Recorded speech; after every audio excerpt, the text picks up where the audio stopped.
Howdy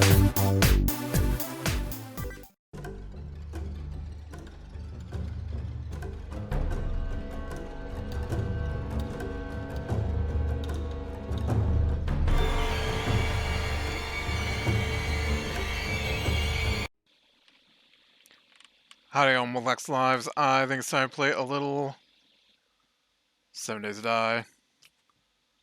Alright, what am I doing here? Clear and retrieve. With my broke leg.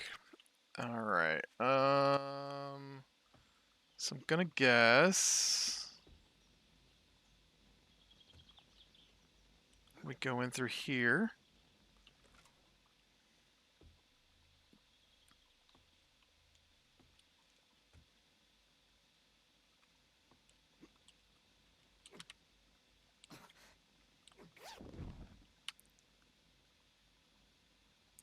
Pipe rifle. I don't know if we get some parts off that or not.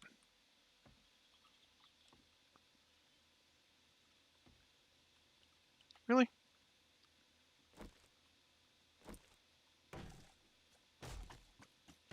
Wow. It's a tiny little board. Pretty strong there. Oh, I still can't fit through? Seriously. That's crazy. I can't fit through there. You know what? I'm still gonna go through here, buddy. So, managed to watch a couple of movies this weekend. And finished off a series we were watching. So, got a little bit to talk about in regards to movies and whatnot. Spoilers, as always, because I'm going to talk about the content of what I watched.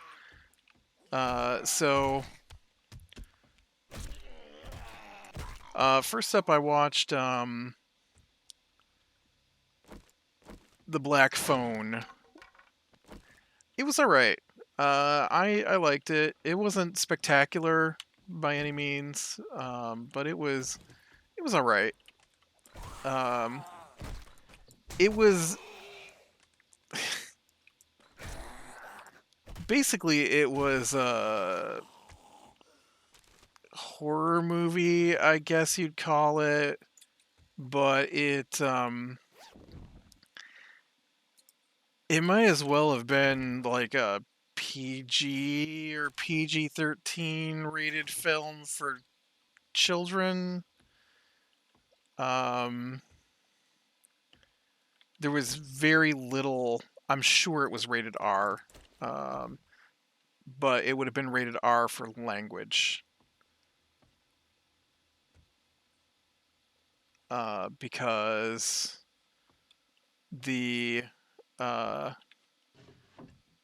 it's about children, and it mostly stars children, and the children, one of them in particular, swear a lot.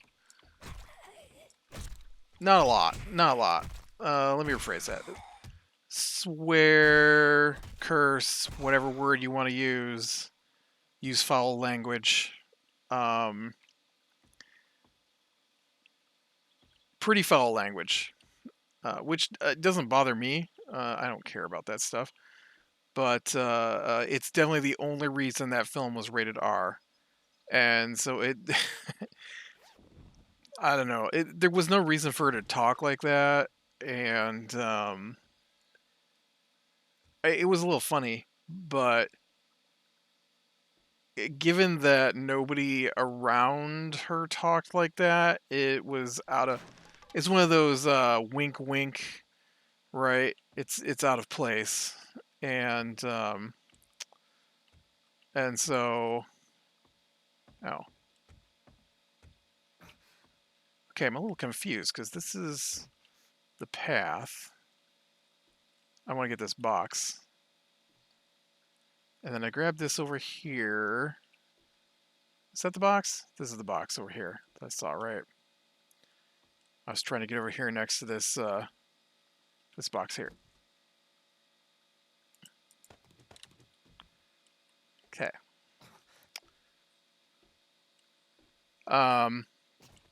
So, oh, well, now I'm trapped in here.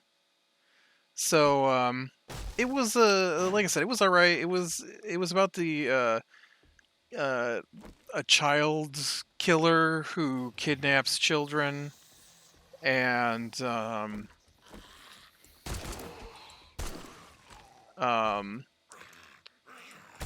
and so he kidnaps a few children that were in the movie.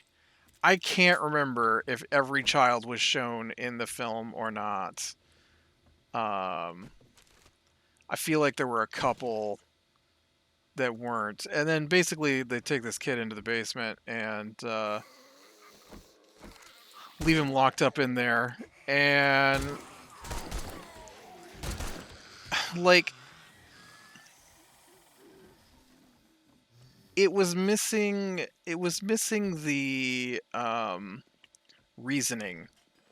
So right, they've got the killer, and he kidnaps kids, and they make a big deal out about how he. Oh, are my guys down below? I feel like they're just behind this door, right? Uh, he leaves black balloons behind when he kidnaps the kids, right? And so they show him dressed up as a magician at one point, right? And so that's fine. I mean, that works. And then the thing is that later, when he's got the main kid in the basement where he keeps the kids before he kills them, he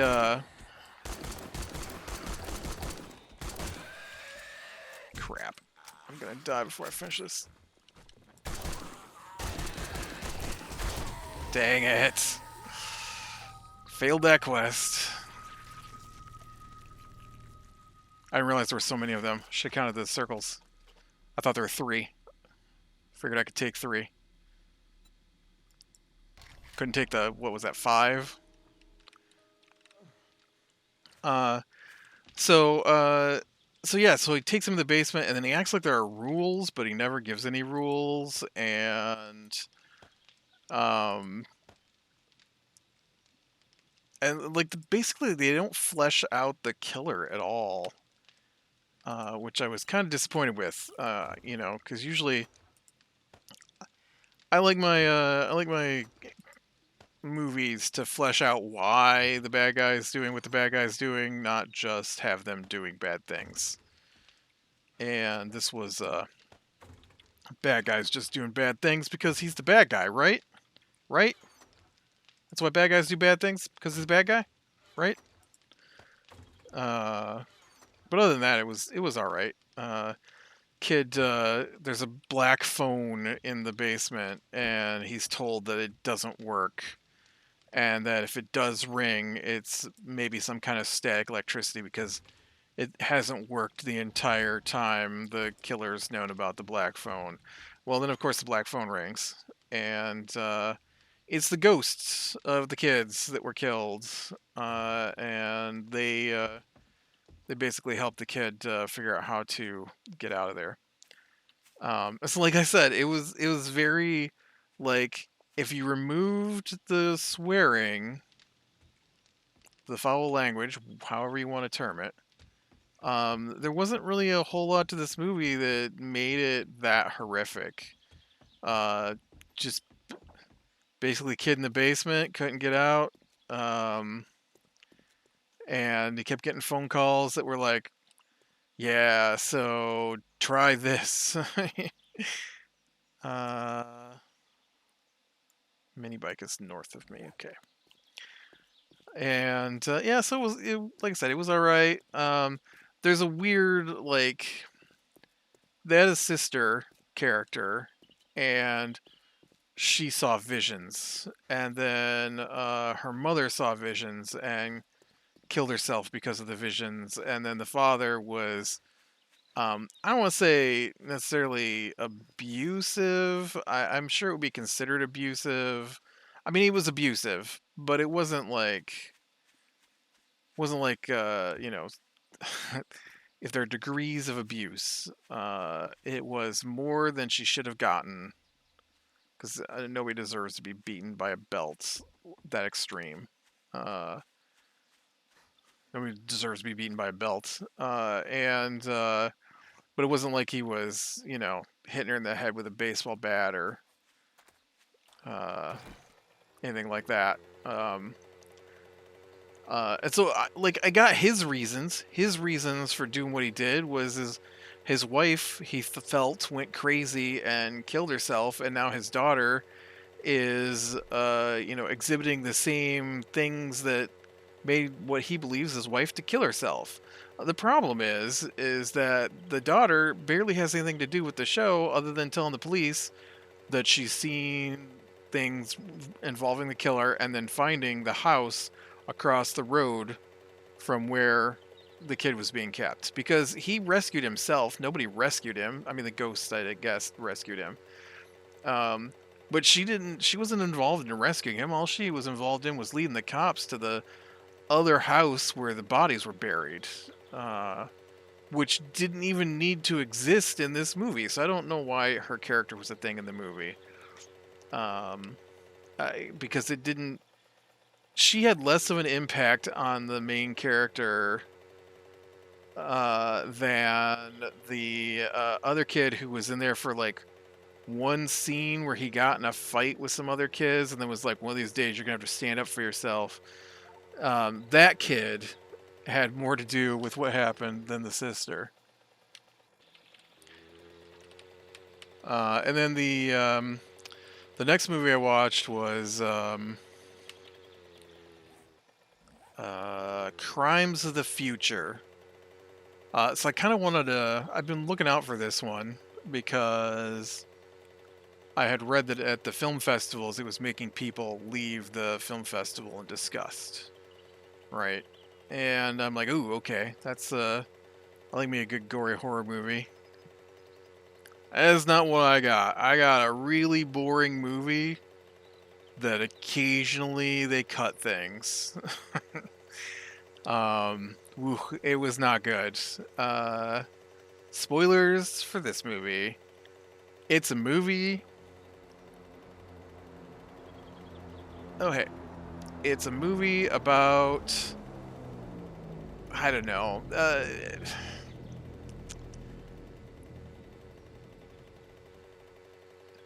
Somehow people no longer feel pain.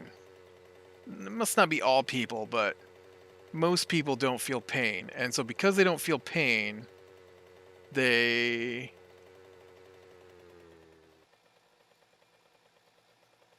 that's weird. Was that the plane just crashed down there? What's going on there? Um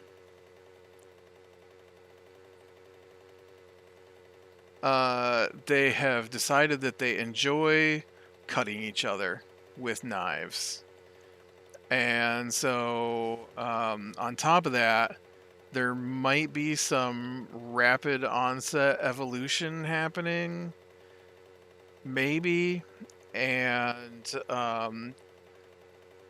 because of pollution and stuff. And so the main character is this guy who grows organs, and he's got a girlfriend, I think, uh,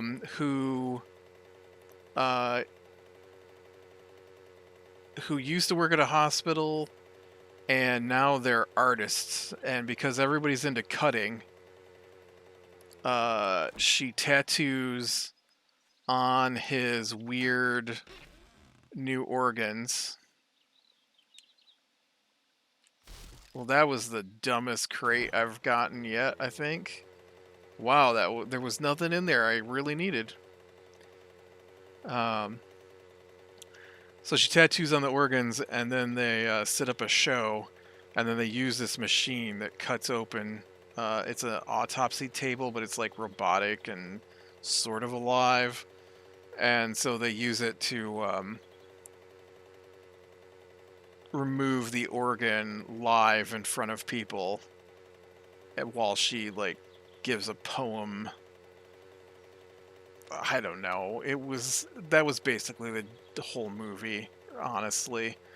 And then like there was another scene where they walk in and they're cutting this woman because it's another art piece, and and then mixed into all of this is this weird like organization who is trying to register the new organs people are growing. But they're also like super fetishized on surgery, and so they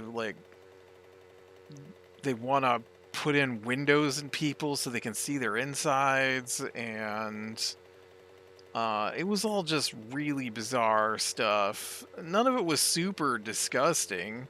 I mean, a little bit of cutting and surgery and stuff, but I mean, it wasn't gory. It wasn't like, somebody punched their hand into someone's chest and pulled out their heart. It was like very little blood, just some um wow, incisions, that's the word I was looking for. Welcome to Trader Joe's. And Guarantee a thing, except that I don't like you. you know what, dude, I don't really care for you either. Let's go with just a Hey, jerk, you fetch need then, some since more I weed? couldn't complete a fetch and clear. And so I don't know. And then, like I said, mixed into all this was another story where this boy was born uh, with the ability to digest plastics, and his mother killed him because he wasn't human to her. And so the father apparently belonged to an underground group who were doing surgery on their organs and adding new organs that would allow them to digest plastics because the world has got too much plastic. And so that was a thing. And so then this kid, though, was naturally born with the ability to digest plastics. And so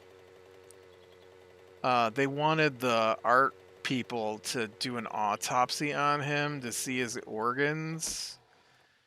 And so eventually they went to do their autopsy, and there was a I don't know if they were the government, but there was this pair of characters who were involved in repairing these biological machines that a few people had, and then they don't explain why, which is my I don't understand why both movies I watched were like, yeah, we don't need to explain anything, just watch it. Um, but there's a guy, so they got this chair that jerks you around while you're eating to help you eat, I guess. And so the main character was told that he was not by these people, but by the plastic ingesting guy, that the reason he couldn't eat correctly anymore without the chair was because he had developed. Maybe that was the deal, but they didn't explain it. And the other guy that they showed wasn't. They didn't show him having any of the same symptoms as the main character. But basically, he told him that he couldn't eat anymore without the chair was because he had developed the means. That's a nice brawl ability. He had developed the means to digest plastic, and so his problem was that he was trying to eat regular foods, and his body was struggling to eat it. And so then they show this. So he's got one of those chairs, and they bring in those two women to work on his machine because he's got a bed that's supposed to stop him from having pain. Like I don't know, this movie's all over the place. First, people can't feel pain, but then this guy does feel pain, and he's got a bed to stop him from feeling pain, but nobody can feel pain. I don't know. And so they came in to adjust it because one of his new organs was readjusting his pain centers. And so they were no longer in the same place that the bed was supposed to take care of. It's like a coma bed, right? It stops you from getting bed sores, that kind of thing. And I don't know. And then those two women, they show up at this guy's apartment. He's got the chair, and he's like, "Can I help you?" And they're like, "Well, you reported that your chair wasn't working correctly." And he's like, "Yeah, but I'm about to eat." And then they pull out drills, and then they drill holes in his head until he's dead. And then later they find the father who had given himself the ability to eat plastic, and they drilled holes in his head, but without any word as to why. They just did. And so then before that happened, though, he had given the main character a plastic bar, and he was like, "Here, have you eaten one of these? Like, how would he eat one of those? They're a homemade secret thing that you make for your people. I don't." And this isn't like a off the wall. I mean, it is off the wall movie, but this isn't like a cheap uh sci-fi channel, you know, asylum knockoff kind of thing. No, this is like a major movie maker, and I've seen other stuff he did that I thought was pretty good. Like it was David Cronenberg, right? And I like Existence. I thought was a pretty good movie. Um, and I forget what else he'd done. The Scanners back in the day was a fun one. Uh, but yeah, and it was like the story didn't needed an editor is what it needed.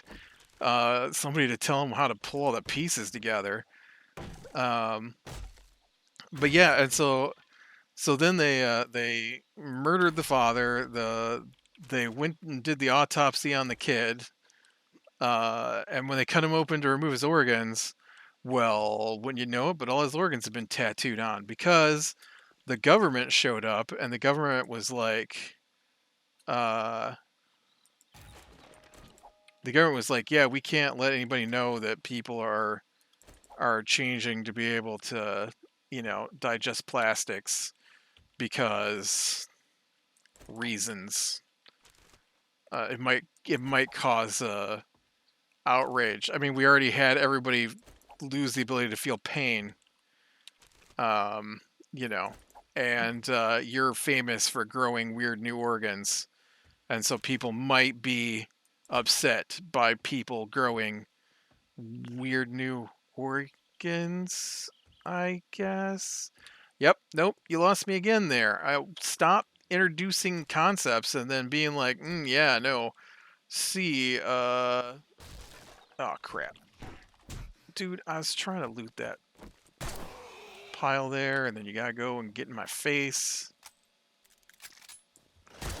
I'll be part of your story time, alright? So, yeah, I wasn't particularly impressed with it. Uh, I definitely liked the Black Phone way better than I liked Crimes of the Future.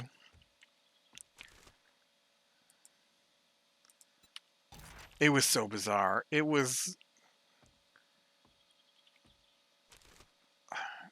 I don't know. I don't know what I thought was going to happen in it. I didn't watch a trailer for it going in, right? I went in blind, and it was dumb, and it never got any better. Uh, I'm like, oh, so they didn't walk out because it was gross. They walked out because it was boring. That's why I walked out. Nothing happened in it. In fact, the end of the movie was the dumbest. So right, they got all this. Well, they got one thing happening in the whole movie about this kid, and then they got these two women who are now killing people. Who maybe if that guy who they killed with the chair was involved in eating plastics, or like he had developed the ability to eat plastic and didn't know it.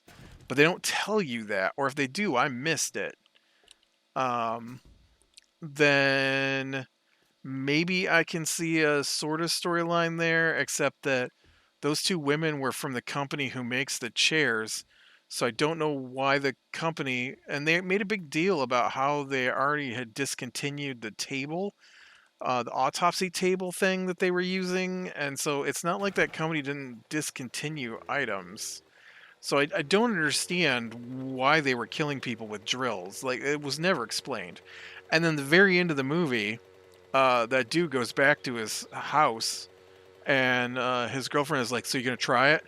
And then he takes out the plastic bar and he opens it up and he gets in his jerky around chair. I mean, it literally, you sit in the chair and it grabs a hold of you and kind of, I don't even know what it's supposed to do. You just kind of jerk back and forth as the top half and the bottom half move in different directions. I don't know how that's supposed to help you eat better. Um, it looked like a poorly made prop. I don't know what the point of it was. And uh, and then he starts eating the plastic bar, and then he gets a big smile on his face, and then it goes to credits, and I'm like, all right, I'm done with that movie. I don't know what the point of it was. You didn't explain anything. You barely even had a story. Basically, people who like to cut into each other were asked to perform a live autopsy, and then they did, and then he ate a bar of plastic. The end. Woo. Uh, yeah. And then the last one. Spoilers for Ozark. I finally finished Ozark yesterday, and I guess we could do one of these. Uh, and so, been a long time working on that one. That's pretty good. If you haven't seen Ozark, spoilers. Um, but it's I like the story in it. It's about this guy. He's an accountant who works on laundering money for a drug cartel, and he's really good at his job. And the problem is that no one will let him just do his job. That's my takeaway from the show. If people would just let him launder the money, then things would have been all right. But no one would let him just launder the money. So, first up, his partner uh, tried to skim the money and got them caught by the drug cartel. And so the drug cartel was going to kill them. And so he told the guy who was there to kill him and his family, the main guy, not the buddy. The buddy died. The buddy's girlfriend, the buddy's wife, they all perished. The the truck driver's son, all dead. So Marty, the main character, told him that he had been trying to set up a new way for them to launder money, and they needed to go down to the Ozarks, and so they gave him a ton of money to go launder, and they told him he had a short period of time to do it in. And so he went to the Ozarks and he started. Now this isn't what he does, right? His thing is he sets up the accounts to launder the money and feeds the money into the accounts. He's not the guy who does all the wet work, grunt work. And so he goes to the Ozarks and starts looking for businesses he can buy that he can launder money through. And pretty much from there on out, everybody around him screws up in ways that nearly get him killed over and over. It's a serious. I mean, it's not completely serious, but it has a serious tone to it. There are things that veer toward the ridiculous, but man, I'll tell you what, some of the characters in there, I wish they had died and somehow they survived the show. Like his wife. Woo, if anybody on that show deserved to die, I'm pretty sure it was her. Most of his problems sprung from her inability to let him do his job. Uh, she she in fact, he probably would have caught his buddy and got him to stop doing the uh the skimming, the embezzling, which would have stopped him from having to flee from Chicago to the Ozarks. But she was having an affair, and so he was distracted by that. And then, she kept deciding that she knew better than he did about how the business worked, even though her business was political campaign management. Like she started calling the drug lord at one point because she knew better. Or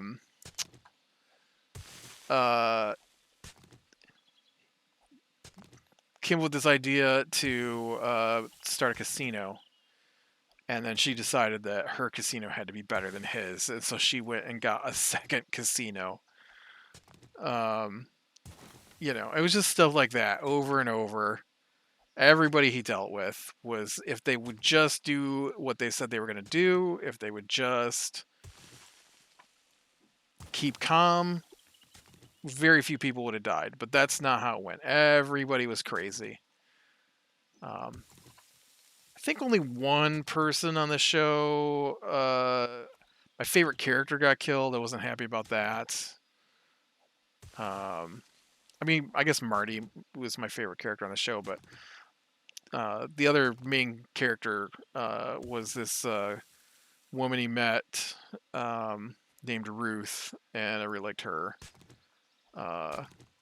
But she also developed problems with Marty that weren't his fault.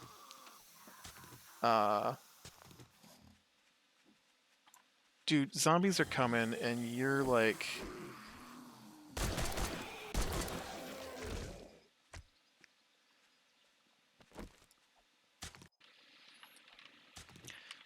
Basically, she decided she was going to rob Marty, and then told her uncles, who were also criminals, that Robbie Marty had a lot of money, and so they were going to rob him too.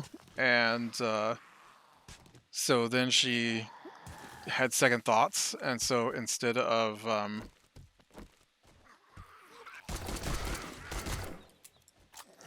are there so many from this quest? Oh, this gun.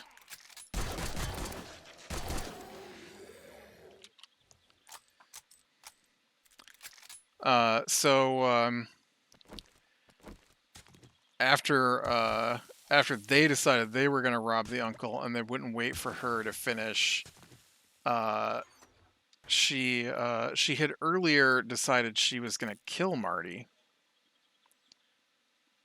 and so instead of killing Marty,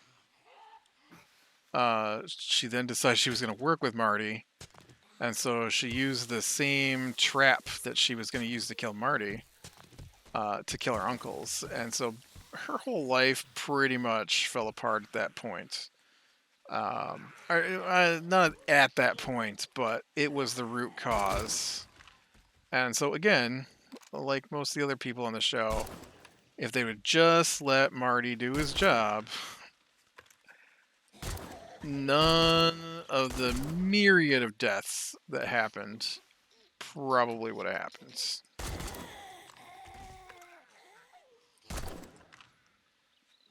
But man, everybody around him went crazy. Like, this other woman, Rachel, who owned one of the businesses that he purchased. And he didn't purchase businesses, he invested in them and became a silent partner. And so what he would do is he would renovate them and then use that to put fake,